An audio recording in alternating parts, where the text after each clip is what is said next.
반갑습니다. 오늘 제가 여러분에게 간단한 퀴즈 하나 드리려고 합니다. 맞춰보세요. 맞춰보시면 좋은 일이 있을 거예요. 사자가 죽었어요. 그리고 죽은 사자를 가지고 국을 끓여 먹었어요. 5글자로. 죽은 사자를 가지고 국을 끓여 먹었어요. 뭘까요? 아시는 분? 5글자. 밀림의 왕국. 우리 막둥이가 저에게 알려줬어요. 우리 막내인데 아재 개그를 잘해요. 할렐루야! 네, 감사합니다. 제가 우리 교회 부임할 때 현성이가 초등학교 6학년 졸업식 이렇게 할 때였는데, 이제 내일 벌써 부대 입대한다니까 시간이 그래도 갔구나 이런 생각이 듭니다. 하루가 다르게 자라는 아이들을 보면서 제가 교회 목사로서 또 아이들을 기르는 부모로서 하나님께 더욱더 기도하게 되는 것은, 하나님 우리의 자녀들, 우리 아이들을 바른 길로 이끌 수 있는 능력을 허락해 주세요, 이렇게 기도를 하게 됩니다. 부모로서의 소망은 아이들이 잘 되는 것이죠. 그냥 학교 다닐 때는 그냥 좋은 친구 만나서 공부 열심히 하고, 또 졸업하면 좋은 회사 취직하고 하고 싶은 일 하고, 그리고 때가 되면 배우자를 만나서 결혼하고, 살아가면서 아프지 않고 다치지 않고, 이런 거 이제 부모의 소망입니다. 큰 바램은 아닌데요. 이게 평범한 거긴 하지만 이게 평범한 게 쉽지는 않더라고요. 남들 사는 대로만 살아도 행복할 것 같은데, 이거 하나하나 약간 남들 사는 대로 사는 게 참 이게 쉬운 것 같지는 않아요. 우리의 능력 밖의 것들이 참 있습니다. 그렇기 때문에 우리가 특별히 오늘 본문 말씀에서 주목하게 되는 것은요, 하나님이 아브라함과 그의 자손에게 복을 내려주시겠다고 약속을 하시는 거거든요. 어떻게 보면은 이 아브라함이 큰 나라를 이루고 그의 후손이 번영하게 되는 거, 하나님께서 그런 거 다 복으로 주시겠다고 약속을 하셨는데, 그러면은 우리 자녀들도 아브라함과 그의 후손처럼 이 오늘 본문에 있는 말씀을 잘 지키면 하나님께서 그런 복을 주시겠다 약속을 해주셨는데, 오늘 그러면 아브라함이 받은 복은 무엇이고, 아브라함이 이 복을 어떻게 받았고, 또 하나님께서 이 아브라함을 통해 원하시는 것이 무엇이 있는지 살펴보는 가운데, 우리와 우리의 자녀들을 축복의 길로 또 나아갈 수 있도록 우리가 이끌어주는 저와 여러분 되기를 주님의 이름으로 축복합니다. 하나님께서 아브라함을 선택하여 불러주시고 그에게 복을 내려주시고 그의 후손에게 복을 주시겠다고 약속하신 게 본문에 딱 나와요. 19절에 나오는데요, 그의 자식과 자손들이 하나님을 잘 믿고 섬기면 내가 이러한 복을 주겠다고 하나님이 뭐예요? 약속을 하셨어요. 그러니까 하나님이 아브라함에게 복을 주는 이유는 너와 너의 후손이 나에게 순종하고 또 내가 너에게 준 것을 자녀들에게 잘 가르치면 내가 이 모든 복을 주겠다는 거예요. 여러분, 반대로 말하면 어떻게 돼요? 하나님께 불순종하고 또 하나님께서 시키신 대로 하지 않으면 하나님 주신 복들을 뭐 한다는 거죠? 하나님이 걷어가신다. 아니면 아예 처음부터 내려주지 않으시겠다는 거죠. 그렇기 때문에 우리가 하나님의 말씀을 지키는 게 굉장히 중요하다는 것을 이 말씀을 통해 다시 한번 확인을 하게 됩니다. 믿음의 후손을 세우는 것이 바로 축복의 비결이고요. 그리고 우리의 자녀들을 바른 길로 이끌어가는 것, 이것이 부모들에게 주어진 사명인 줄로 믿습니다. 나와 우리의 후손이 복을 받으려면 이걸 잘 해야 되는데요, 오늘 말씀을 나누는 가운데 우리의 자녀들을 하나님이 기뻐하시는 믿음의 사람들로 세우는 저와 여러분 되기를 주님의 이름으로 축복합니다. 본문이 우리에게 준 첫 번째 교훈 볼까요? 첫 번째, 시작. 부모가 잘 믿습니다. 그때 주님께서 아브라함에게 말씀하셨다. 어찌하여 사라가 웃으면서 이 늙은 나이에 내가 어찌 아들을 낳으랴 하느냐? 나 주가 할 수 없는 일이 있느냐? 다음에 이맘때 내가 다시 너를 찾아오겠다. 그때 사라에게 아들이 있을 것이다. 아멘. 지금 우리가 13, 14절 읽었는데요. 우리 창세기 17장을 보면 하나님이 아브라함에게 사례를 통해 아들을 줄 걸 약속을 하셨어요. 그러고 나서 아브라함에게 두 가지 일을 하셨는데, 첫 번째, 너는 뭘 해라? 너와 너희 집안에 있는 모든 남자는 할례를 받아라 하셨고요. 두 번째는 뭘 하셨냐? 아브라함의 이름을 바꿔주셨어요. 아브라함에서 아브라함으로, 또 사레는 사레에서 사라로 바꿔주셨어요. 그러니까 아브라함은 만국의 아버지, 또 사라는 만국의 어머니, 뭐 이런 뜻을 갖고 있는데, 하나님께서 이 부부를 통해서 많은 자손을 주시겠다는 그런 이름으로 뭐 한 거예요? 바꿔주신 거예요. 그리고 그 일이 있고 나서 얼마 지나지 않아서 하나님이 다시 아브라함을 찾아오셔가지고요, 이제 이 말씀을 다시 한번 반복을 하시는데요. 제가 볼 때는 아마 할례를 받고 할례를 행하고 할례의 고통이 어느 정도 가셨을 때 하나님 다시 오신 것 같아요. 그런데 하나님이 다시 오셔서는 아브라함만 아니라 사라도 찾으면서 사라에게 말씀을 하신 것을 볼 수가 있습니다. 1절부터 8절까지 보면요, 하나님은, 아브라함은 자신을 찾아온 하나님과 두 천사를 굉장히 극진히 섬겼어요. 새로운 빵을 만들어서 굽고, 또 송아지를 잡아가지고 대접하고, 또 치즈를 만들어서 대접하고, 아주 극진하게 섬겼습니다. 그런데 이제 하나님이 이제 하여튼 이거를 드시고 나서 어떻게 했냐? 아브라함에게 묻습니다. 내 부인 사라가 어딨냐? 아브라함이 장막 안에 있습니다. 그리고 하나님 얘기하시죠. 내년 이맘때 사라에게 아들이 있을 것이다. 근데 지금 사라는 어디에 있어요? 장막 안에 있잖아요. 장막 어귀에, 장막문 입구에 있는 것 같아요. 근데 이 하나님 하신 말씀이 들린 것 같아요. 그래서 사라가 어떻게 했어요? 말씀 보면은, 12절에 보면은, 나는 기력이 다 쇠전하였고 나의 남편도 늙었는데 그런 즐거운 일이 있으려 하고 속으로 뭐 했다? 웃으면서 중얼거렸다. 아마 좀 약간 뭐 시니컬한 그런 웃음 정도 웃었을까? 아유, 내가 뭐 시달이야 뭐 애를라 뭐 이 정도였던 것 같아요. 이게 웃었어요. 근데 하나님이 사라가 웃은 걸 모르셨을까요? 아셨겠죠. 그래서 하나님이 13절에 보면요, 어찌하여 사라가 웃으면서 이 늙은 나이에 내가 어찌 아들을 낳으랴 하느냐. 하나님 지금 아브라함에게 지금 안에서 지금 사라가 장막문 안에서 뭐 했다는 거예요? 웃었다는 거죠. 근데 사라가 자기가 웃었다, 속마음이 들키니까 어떻게 했습니까? 14절에 보면은, 15절에 보면 사라는 두려워서 뭘 했다? 거짓말을 하였다. 저는 웃지 않았습니다. 근데 하나님이 다시 얘기하죠.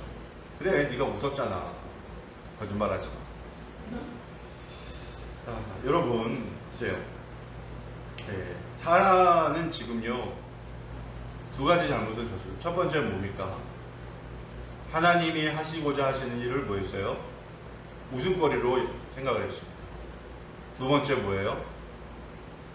하나님 앞에서 대놓고 거짓말을 했어요. 여러분, 하나님이 사람이 하는 마음, 행동 이거를 모르시겠습니까? 다 아시죠? 하나님은 조그만 죄도 용납하실 수 없는 분이잖아요.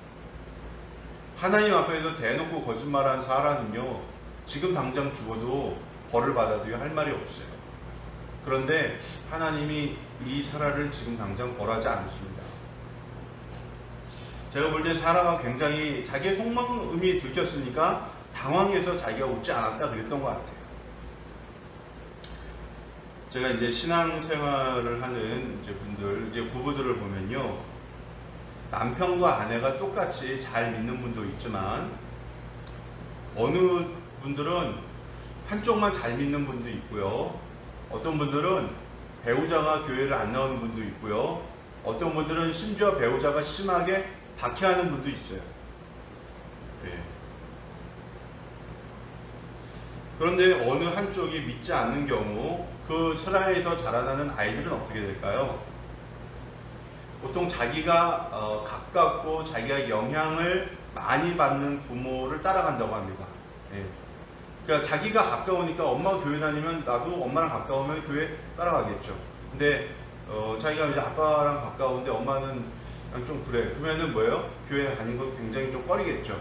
그래서 한쪽이 좀 신앙이 좋고 막 신앙생활 잘하고 그러면요, 대부분의 경우는 그쪽을 좀 따라가는데요. 근데 좀 나이가 들면 조금 달라지긴 하는데요. 그래서 가급적 자녀들을 위해서는요, 부부가 같이 잘 믿는 게 중요합니다. 집안에서의 신앙교육은요, 다 부모의 책임입니다. 아브라함 가정에서도 마찬가지예요. 아브라함과 사라가 모두 한마음 한뜻이 되어야지 이제 태어날 아이 이삭을요, 신앙교육을 잘할 수가 있는 거예요. 하나님이 사라의 비웃음과 또 사라의 거짓말을 지금 여기서 지적하신 이유는요, 사라를 벌하려는 게 목적이 아닙니다. 사라가 뭐예요? 자신의 잘못을 깨닫고 이제 사라 자신이 먼저 바른 믿음의 사람으로 세워지기를 바라는 마음에서 하나님이 사라를 돌이키시게 하려고 사라가 지금 어떤 잘못을 저질렀는지 사라를 뭐예요? 가르치시는 거예요. 그를 훈계하고 그를 돌이켜서 신앙의 본이 되게 하려고 사라를 지금 어떻게 해요? 하나님이 만져가시는 과정입니다. 왜? 사라는 한 아이의 어머니가 되고 나아가서 많은 민족의 어머니가 될 사람이기 때문에 거기에 어울리는 믿음을 갖게 하려고 하나님이 지금 사라를 다루어 가시는 것입니다.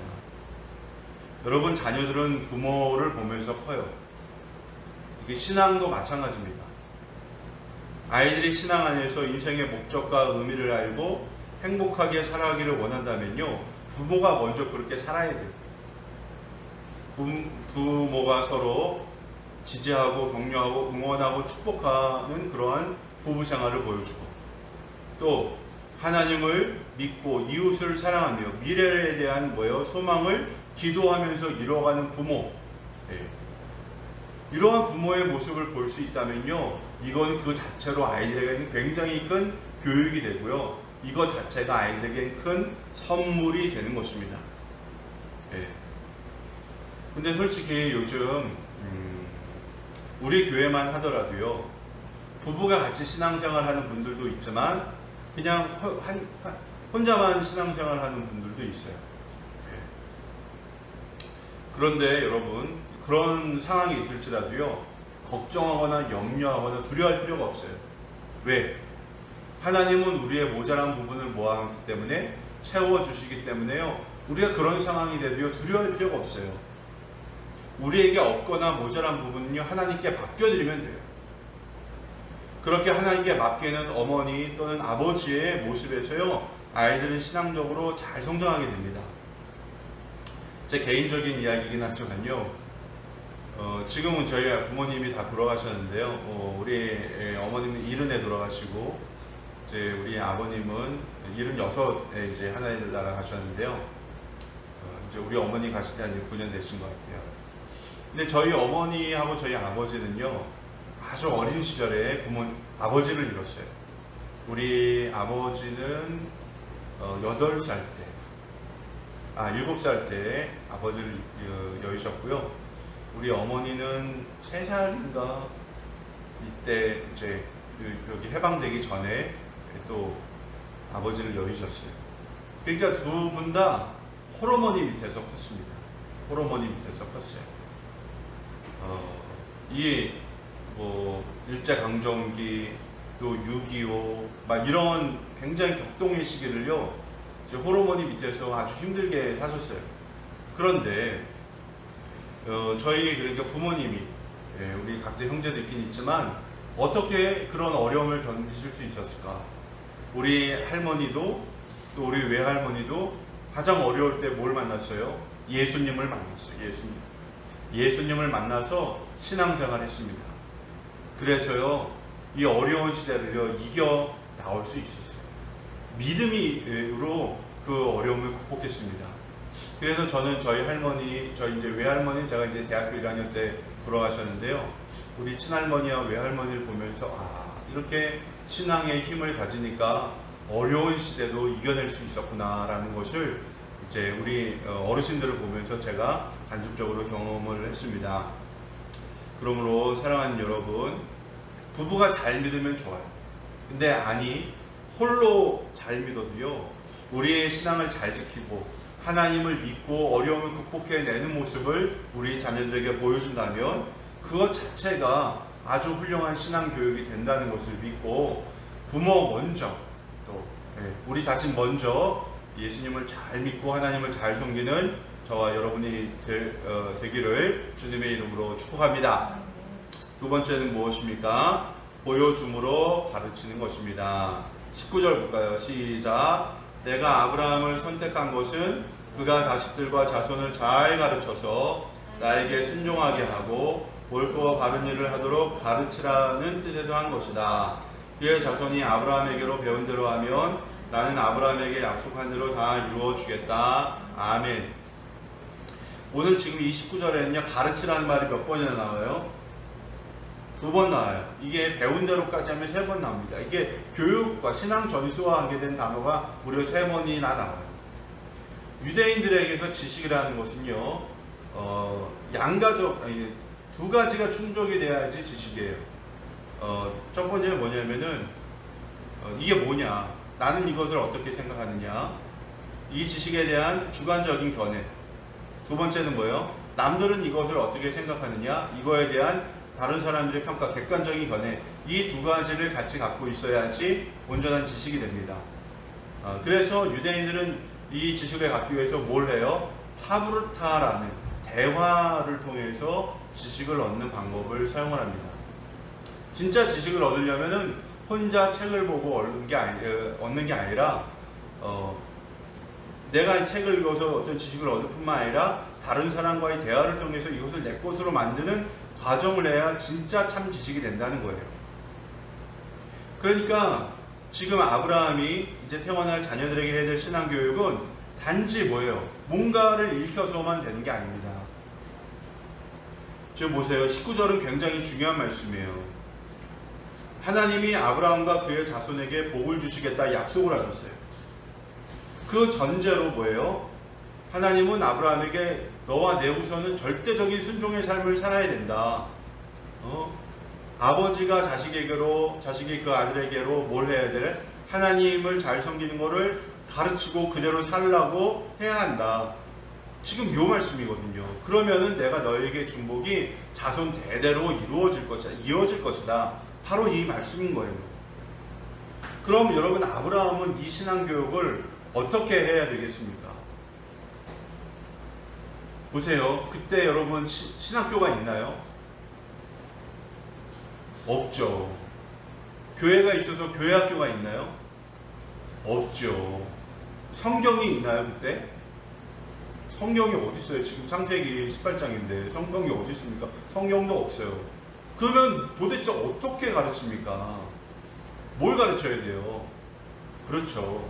이때의 신앙교육은요, 온전히 뭐냐면요, 보여주는 거예요. 하나님을 섬기는 것을 자기의 삶으로 보여주는 방법밖에 없어요. 그리고 끊임없이 자녀와 뭘 하는 거예요? 하나님에 대해서 이야기를 나누는 거예요. 우리 하나님은 이런 분이시다. 내가 태어나기 전에 하나님이 이런 말씀을 하셨다. 네가 어떻게 태어났다. 이런 얘기를 쭉 해주는 거예요. 그래서 구전으로 자녀들에게 하나님에 대한 믿음이 내려갈 수 있도록 하는 거. 이게 바로 뭐예요? 아브라함이 그의 자손에게 할 수 있는 신앙 교육이었던 것입니다. 여러분, 이 아브라함의 신앙 교육은 그래서 가정에서밖에 할 수가 없고요. 또한 가정이 최고의 신앙 교육 환경입니다. 신앙은 이론이 아니에요. 성경 몇 구절 외우고 기독교 교리를 조금 안다고 해서 이 사람이 신앙생활을 할 수 있는 것은 아닙니다. 신앙은 뭐예요? 보고 배우는 게 좀 필요합니다. 그래서 최고의 신앙교육 장소는 바로 가정입니다. 그리고요, 목장이에요. 신앙교육은 가정에서 부모로부터 배워야 돼요. 만약에 가정이 신앙교육의 현장이 되지 못한다. 그러면 뭐예요? 목장에서처럼 사람들과 어울리면서 함께 배우고 익혀나가는 것이 좋습니다. 그래서 위대한 신앙의 사람들을 보면요, 둘 중에 하나예요. 가정에서 신앙교육을 잘 받았든지, 아니면 이 사람이 영적으로 신앙적으로 성숙할 수 있는 좋은 공동체를 만났든지, 둘 중에 하나예요. 자기 혼자 뭔가 깨닫고 신앙생활하는 건 굉장히 어렵습니다. 그런 사람들은 잘못된 길로 가기가 너무 쉬워요. 이 가정이 신앙교육의 현장이 되려면요, 세 가지 원칙을 지켜야 돼요. 첫 번째는 뭐냐면요, 복잡하면 안 돼요. 복잡하면 부모도 힘들고 자녀도 힘들어요. 두 번째, 재미가 있어야 돼요. 재미가 없으면요, 이게 신앙교육이 따분하고 힘든 것이 되면요, 지속해 나가기 어렵습니다. 세 번째, 여기 신앙교육에서는 단지 어떤 교리나 지식을 가르치는 것이 아니라 마음과 마음이 오가야 돼요. 하나님이 역사하시는 것을 체험할 수 있는 그러한 장이 되어야 합니다. 최대한 단순하게, 그리고 재밌게, 그리고 감동적인 신앙교육이 되어야 합니다. 이 세 마리 토끼를 같이 잡으려면요, 제일 좋은 게 뭐냐, 우리 가정에서 목장을 모이면 돼요. 목장이 복잡합니까? 아니잖아요. 그냥 모여서 밥 먹고, 그 다음에 좋은 일 힘든 일 나누고 서로 기도하고 VIP 초청 뭐 얘기하고 그러고 헤어지는 게 목장이에요. 목장 복잡하지 않아요. 단순해요. 두 번째 뭡니까? 네. 목장 여러 사람들이 어울리다 보니까 뭐예요? 재미도 있고 거기서 풍성한 교제들이 이루어지죠. 즐거워요. 세 번째 뭐예요? 마음을 나누고 목원들 또 목자들 서로를 위해서 기도하는 가운데 뭐가 있습니까? 기도 응답이 오니까 뭐가 있습니까? 감동과 은혜가 있어요. 자녀들이 그러니까 목장에 참여를 하면서 이렇게 모이면 재미있네, 또 이런 걸 또 배우네, 또 이렇게 기도 응답이 주어지네, 이런 걸 통해서 어떻게 자연스럽게 부모의 신앙을 나의 신앙으로 만들어가고 체득하게 되는 것입니다. 그래서 어른도 아이도 목장에 같이 참여하면서 신앙 성장이 자연스럽게 일어나는 거예요. 이게 목장으로 요즘처럼 모이기가 힘들면 뭐 하면 돼요? 감사 나눔으로 가족 목장을 하면 됩니다. 저는 요즘 우리 아들과 함께 일주일에 한 번은 말씀 기도 가지고 같이 기도를 하고요. 그리고 매일 아침에 일어나서 주기도문, 사도신경, 십계명을 같이 읽어요. 제가 보통 이제 새벽기도 끝나면 6시 반, 7시쯤 되는데요. 그때 제가 이제 새벽기도 끝나고 이제 목양실로 들어가면 우리 아드님이 안방에서 텔레비를 켜놓고 보는 소리가 들려요. 그래서 제가 아침부터 텔레비를 보시네, 막 이렇게 마음이 조금 힘들었어요. 그래서 야, 텔레비 보지 말고 공부해라 그러면은 조금 하는 척 하다가 다시 이제 다른 거 하고 막 그래가지고 어떻게 할까 생각을 하다가 제가 이렇게 미련한 방법을 쓰지 말고 그냥 우리 아이랑 같이 하나님의 말씀을 같이 읽으면 되겠다. 그래가지고 아침에 이제 저 목양실 가서 우리 아이가 깨는 기척이 들렸다. 그럼 무조건 나와서 같이 주기도문, 사도신경, 십계명 같이 읽으면서 해요. 근데 이제 하니까요, 어떤 효과가 있냐면은 자연스럽게 여기 궁금한 걸 막 물어보는 거예요. 이 일주일에 하루는 쉬는 날인데 엿새 동안은 일을 열심히 해야 되네요. 그럼 제가 묻죠. 야, 그러면 엿새 동안 넌 뭘 해야 되겠어? 좀 공부를 해야 되겠네요. 이런 이야기들이 오가요. 얼마나 즐거운지 모르겠어요. 네. 이제 일어나서 같이 이제 그런 걸 하니까요, 참 은혜도 되고 행복도 해요. 여러분, 또 마찬가지예요. 아이들 신앙교육 우리가 어렵다고 포기할 것이 아니라 그냥 최대한 단순하게, 그 다음에 재미있게, 감동적으로 해나가는 거예요. 예. 그리고 아이들과 서로 하루에 하나라도 같이 기도의 제목을 붙들고 같이 기도하고, 감사한 일 있으면 서로 나누고, 이런 가운데 우리도 물론 우리의 자녀들도 이 영적으로 성숙하고 또 아름다운 믿음을 갖게 될 줄로 믿습니다. 이렇게 가정을 아름다운 신앙교육의 장으로 만들어내는, 또 이 목장을 통해서 이런 신앙교육이 전수되는 그러한 일들이 일어나기를 주님의 이름으로 축복합니다. 아멘. 그러면 세 번째 봅시다. 시작. 신앙인의 사명을 감당합니다. 신앙인의 사명을 감당합니다. 저 뒤에 가보세요. 32절 읽었고요. 32절 아브라함이 또 아뢰었다. 주님 노하지 마시고 제가 한 번만 더 말씀드리게 허락하여 주시기 바랍니다. 거기에서 10명만 찾으시면 어떻게 하시겠습니까? 주님께서 대답하셨다. 10명을 보아서라도 내가 그 성을 멸하지 않겠다. 아멘. 여기 지금 이게 창세기 18장 뒷부분은 뭐냐면요, 소돔과 고모라에 관한 말씀이에요. 여러분, 소돔과 고모라는요 타락한 도시의 대명사예요. 네. 하나님은 아브라함에게 이제 아브라함, 너는 너의 자녀들 신앙교육 잘해. 그러면은 내가 너 큰 나라로 만들고 너에게 큰 복을 줄 거야. 너와 내 자손에게도 너에게 준 복을 그대로 내려줄 거야. 이렇게 하나님이 아브라함에게 약속하신 다음에요, 그 다음에 바로 하나님이 뭐라고 그러셨어요? 소돔과 고모라에 거기 사람들이 큰 죄악을 저지르고 거기서 울부짖는 소리가 나의 귀까지 들려와서 내가 진짜 그 소리가 맞는지를 한번 확인해 보러 직접 가겠다, 이런 얘기를 하셨어요. 네. 소돔과 고모라는 그 죄악과 울부짖는 소리 때문에 내가 이제 멸망시키겠다라는 거예요, 하나님. 그런데 이 말을 들은 아브라함이 어떻게 반응을 했습니까? 네? 그래요, 하나님. 네? 어서 저 소돔과 고모라를 멸망시키세요. 저 소돔과 고모라 죄악의 도시가 그대로 남아있으면 우리 이제 태어날 이삭, 그리고 이제 자라나고 있는 이스마엘, 걔네들이 뭘 보고 배우겠습니까? 어서 빨리 저 죄악의 종자들을 멸망시키셔서 우리 아이들이 나쁜 영향 받지 않게 해주세요. 여러분, 아브라함이 이렇게 기도했습니까? 네? 아니에요. 아브라함은 도리어 소돔과 고모라를 위해서 그 성을 불쌍히 여겨달라고 기도합니다. 하나님, 만약 그 성에 의인 50명이 있다면 그들을 보고 그 성을 용서해 주지 않겠습니까? 아브라함이 중보기도해요. 근데 여기 한 번으로 그친 게 아니에요.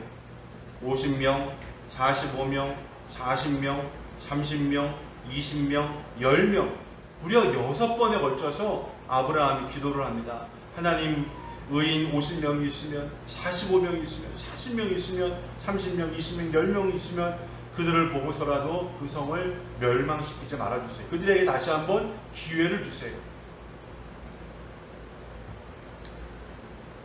여러분, 왜 아브라함이 소돔과 고모라를 멸망시키지 말아달라고 기도했을까?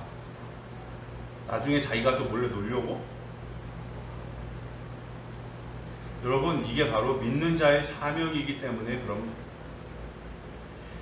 나 혼자 잘 믿고 나 혼자 복 받으며 살겠다,